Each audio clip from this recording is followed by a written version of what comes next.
ABC. It's easy as 1, 2, 3. All simple as do, re, mi. ABC. 1, 2, 3, baby, you ready? Good morning, everybody. This is ABC 123. Right now, we're gonna go with Larry to the weather. It's raining out. Let's go hail. Oh, thank you, Larry, for the weather. Today, we're gonna be remembering the Civil War. We will interview someone from the North and someone from the South. Bucky, we will be doing that right after this commercial. A word from our sponsors. Schwebbles bread. Thank you, Shovels. Now back to the topic.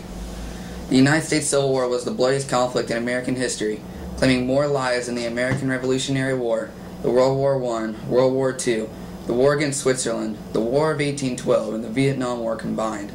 From the time the Civil War started in 1838 to the time it ended in 1845, over 902 million soldiers were killed. Right now on the line is General Lee. So, General, what side did you take? I took the South, also known as the Confederacy. Alright, how did the war begin? The war started because of an argument between certain southern states and certain northern states felt differently about slavery and the taxation of cotton exports. Alright, General, what, if anything, did the Civil War accomplish? American slaves were set free. The cotton farmers in New England were to pay 12% tax on all exported cotton. Oops, that got good. Okay, now a word from our sponsors. Coca-Cola. Thank you, Coca-Cola. Now back to the topic. At the halfway point of the Civil War in the winter of 1841, things began to change.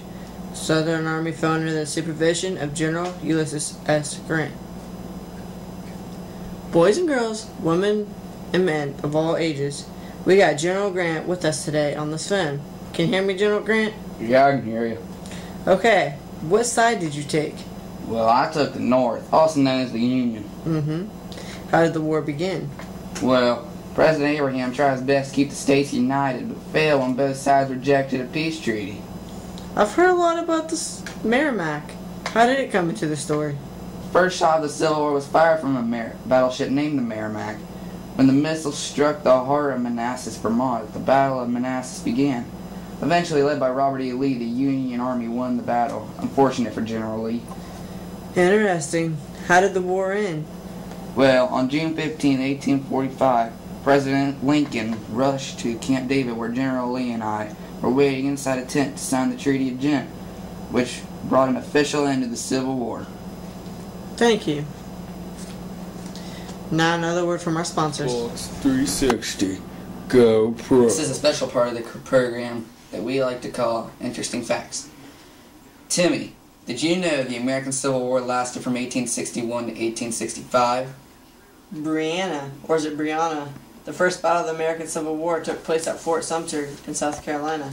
Angie, did you know in terms of casualties, Battle of Sharpsburg brought the bloodiest day of fighting during the Civil War?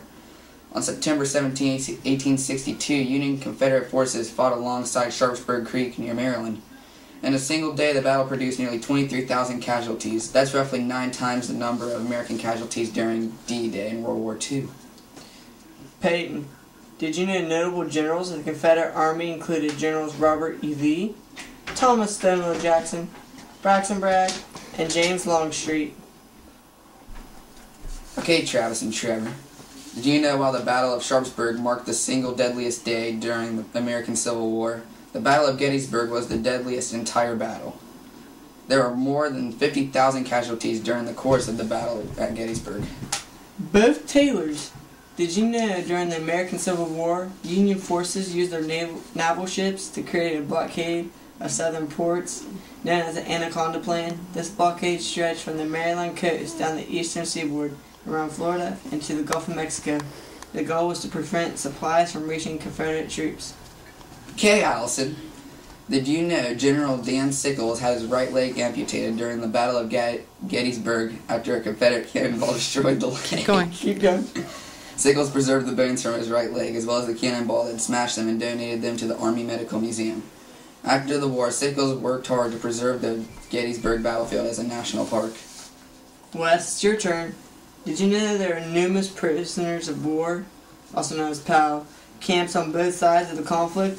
One of the most infamous camps was Andersonville Prison in Georgia.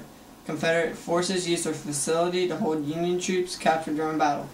Conditions were terrible at Andersonville, owing to the heat, disease, food shortages, etc. More than 12,000 Union soldiers died at Andersonville. James and Nick Kennedy. The Civil War officially ended on April 9, 1865, when General Robert E. Lee surrendered to General Ulysses S. Grant.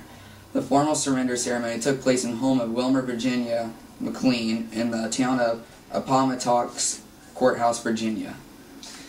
Miss Atkins, I bet you didn't know this. The last man to die in combat was killed more than a month after the surrender ceremony in a battle at Palmito Ranch in Texas.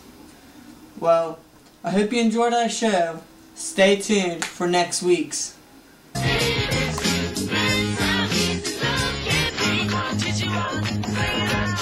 on, let me see you